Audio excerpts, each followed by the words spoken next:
নমস্কাৰ, মোৰ নাম শ্ৰী জাগৃতি কাশ্যপ কলিতা। মই জুবিন দাস স্মৃতিৰ এটি স্বৰচিত কবিতা আবৃত্তি কৰিবলৈ ওলাইছোঁ। ফুললে নিজ মনে সুতৰাই লৈ যাম। মৰমৰ জুবিন দা, জুবিন দা, জুবিন দা, কলৈ গলা তুমি? তোমাৰ অবিহনে অসমখন আধৰুৱা আজি। তুমি আমাৰ হিয়াৰ আমঠু, সকলোৱে কয়। তোমাৰ সমাধিত আজি সকলোৱে প্ৰণাম লয়। তুমি গলা বৈকুণ্ঠলৈ গৰিমা বৌক এৰি। তাত পাবা মাক আৰু জংকী বাক আজি। সাগৰৰ তলিত তুমি আসন পাতি শুলা। সৰগত গৈ তুমি ৰৈ ৰৈ বিনালে গালা। তুমি নিজৰ দেউতাৰাক পাপু বুলি কলা। লগতে অসমবাসীক শ্ৰদ্ধা জনালা। মৰ্ত্যধাম এৰি তুমি পুণ্যধামলৈ গলা। তাত গৈ সকলোৰে পূজ্য হৈ ৰলা। জীৱিত কালত তোমাক বলিয়া বুলি কয়। মৃত্যুৰ পিছত তোমাক দেৱ বুলি লয়।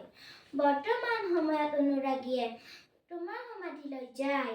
তাত গৈ দুখ মনে মায়াবিনী গায়। তুমি আকৌ আহিবা নতুন জনম লৈ। অসম দেশখন উজ্বলাব ফুটা তৰা হৈ।